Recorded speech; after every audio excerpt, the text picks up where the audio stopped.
Halo Sobat Movie Mania. Film ini menceritakan upaya bertahan hidup seorang putri dari kejaran naga yang ingin membunuhnya.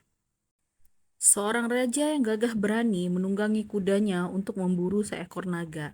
Raja tersebut masuk ke sebuah gua dengan para pengawalnya, bersiap-siap untuk membunuh sang naga. Tapi tiba-tiba naga itu datang dan mengeluarkan lahar panas dari mulutnya dan menghabisi beberapa pengawal raja. Setelah itu, satu persatu pengawal raja yang tersisa dimakan oleh naga itu. Raja yang ketakutan langsung bertekuk lutut di hadapan sang naga. Ratusan tahun kemudian di sebuah negeri di bagian utara yang sedang dilanda musim dingin sehingga menyebabkan negeri itu dilanda kemiskinan dan kelaparan.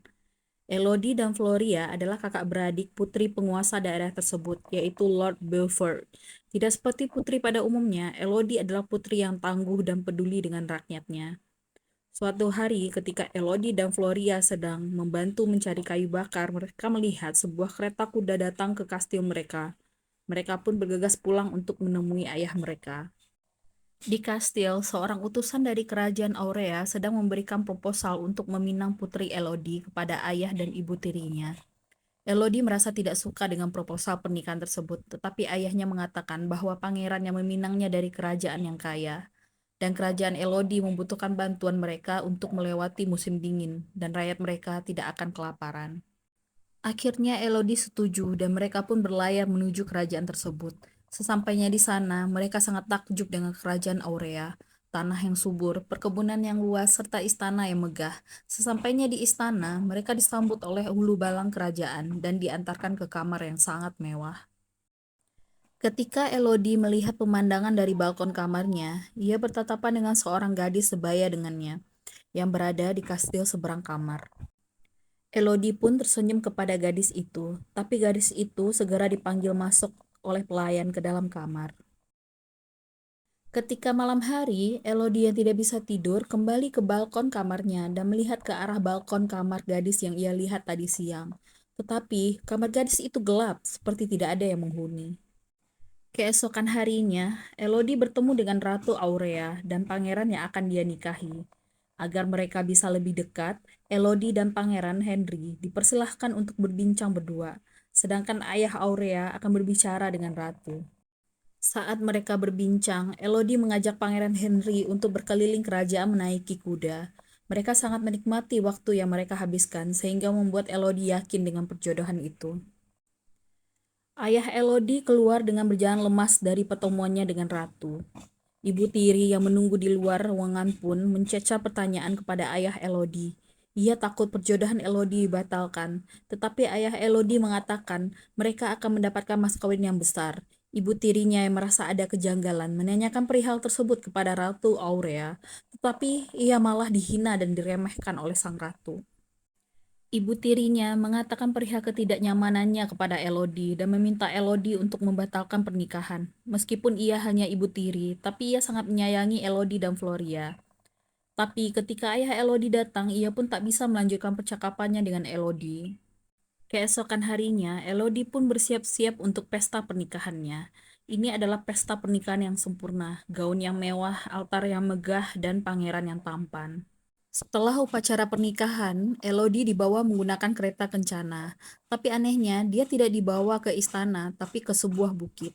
Elodie yang merasa bingung menanyakan kepada Pangeran Henry kemana mereka pergi.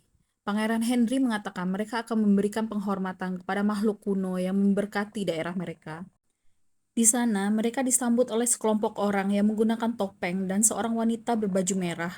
Wanita berbaju merah itu menjelaskan bahwa dahulu ada makhluk kuno yang menyerang desa mereka. Raja dan para pengawalnya pergi untuk menumpas makhluk kuno tersebut. Tapi raja kalah dan sebagai ganti dari nyawa raja dan perjanjian makhluk itu tidak mengganggu kerajaan Aurea lagi, maka raja harus mengorbankan ketiga putrinya. Setelah itu, pangeran menyayat tangannya dan Elodie sehingga darah mereka menyatu. Sekarang Elodie resmi menjadi putri bangsawan Aurea. Pangeran pun menggendong Elodie untuk dibawa ke istana. Tapi beberapa langkah saja pangeran meminta maaf pada Elodie dan melemparkannya ke jurang. Elodie terbangun di dasar jurang. Dengan tubuh yang terluka, ia berusaha memanjat ke atas tetapi usahanya sia-sia. Lalu ia melihat ada cahaya dan menghampiri cahaya itu, tetapi yang ia dapati adalah burung-burung yang terbakar. Elodie pun merasa ketakutan, apalagi ia melihat langsung wujud naga. Elodie pun bersembunyi, tapi naga itu bertanya namanya, dan Elodie pun menjawabnya. Elodie bertanya, apa yang diinginkan naga itu? Naga itu mengatakan ingin menagih janji tiap generasi dari kaum Aurea, dan Elodie memiliki darah kaum Aurea. Elodie pun menyadari bahwa ia telah ditipu.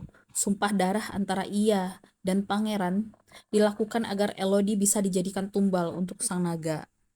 Elodie pun melarikan diri ke celah-celah gua, tetapi kakinya terkena lahar semburan naga. Tanpa memperdulikan sakitnya, Elodie kembali menyusuri celah sempit gua itu sampai ia menemukan cahaya biru. Ternyata itu adalah sejenis siput yang bercahaya. Ketika Elodie menemukan sumber air, ia segera meminumnya, tetapi naga itu datang lagi dan Elodie langsung melarikan diri.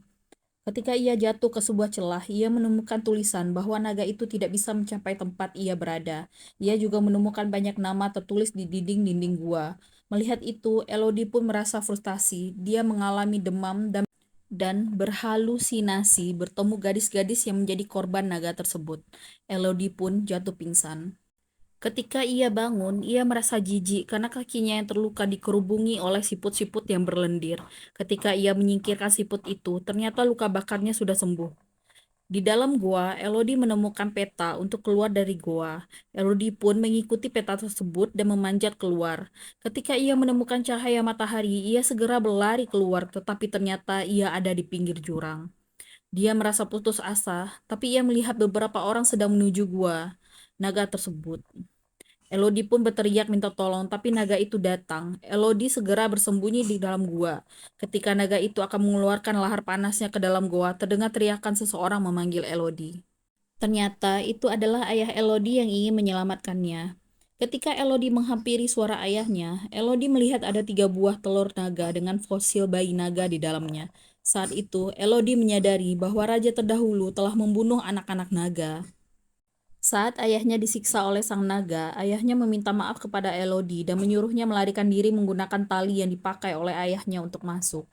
Pada akhirnya, ayah Elodie pun meninggal. Elodie menggunakan kesempatan lengahnya sang naga untuk memanjat keluar goa dan bersembunyi di reruntuhan batu. Naga yang kehilangan Elodie menjadi murka dan membakar sekeliling bukit itu sehingga membuat bukit itu seperti gunung Merapi yang akan meletus. Ratu Aurea yang melihat itu menjadi murka dan menculik Floria dan menikam ibu tiri Elodie. Keesokan harinya, ketika Elodie menuju kapalnya, dia bertemu dengan ibu tirinya yang terluka. Ibu tirinya ingin menyelamatkan Floria, tetapi Elodie melarangnya. Pangeran Henry berusaha menghalangi ibunya untuk menumbalkan Floria, tetapi Ratu Aurea tidak memperdulikannya dan membuat ikatan darah dengan Floria, lalu melemparkannya ke jurang. Elodie pun turun kembali ke dasar jurang untuk mengambil Floria, tetapi sang naga menghalanginya. Elodie menjelaskan kepada sang naga bahwa mereka berdua ditipu oleh kerajaan Aurea, tetapi naga tidak percaya dan tetap menyerang Elodie. Elodie pun melawan dan berhasil melumpuhkan naga itu dengan memanfaatkan pantulan lahar panasnya yang mengenai naga itu sendiri. Ketika naga itu sekarat, Elodie menunjukkan bekas luka di tangannya yang menjadi bukti penyatuan darah mereka dengan darah bangsawan kerajaan Aurea. Sang naga yang merasa bersalah menyuruh Elodie untuk membunuhnya, tetapi Elodie malah menyelamatkan sang naga. Elodie pun kembali ke istana kerajaan Aurea. Di sana sedang diadakan pesta pernikahan Pangeran Henry. Elodie menyuruh pengantin wanita dan keluarganya pergi dari altar pernikahan. Sang ratu yang marah langsung menghina dan mengusir Elodie. Tapi ternyata Elodie datang dengan sang naga dan sang naga pun membakar habis istana dan keluarga kerajaan. Akhirnya, Elodie pun kembali ke kerajaannya membawa semua kekayaan kerajaan Aurea. Sang naga pun mengikuti Elodie, karena sekarang Elodie adalah teman sang naga. Dan film pun berakhir. Film yang berjudul Damsel. Film dark fantasy Amerika yang rilis tahun 2024 dan disutradarai Juan Carlos Fresnadillo. Film ini dibintangi oleh Millie Bobby Brown dan Nick Robinson. Begitulah alur cerita film Damsel. Semoga teman-teman merasa terhibur. Silakan komen, like, dan subscribe untuk mendukung channel ini. Dan sampai jumpa di film-film selanjutnya. Untuk pengalaman yang lebih menyenangkan, tentu saja teman-teman harus menonton film ini sendiri. Baiklah, sampai di sini dulu channel Movie Mania kali ini. Terima kasih.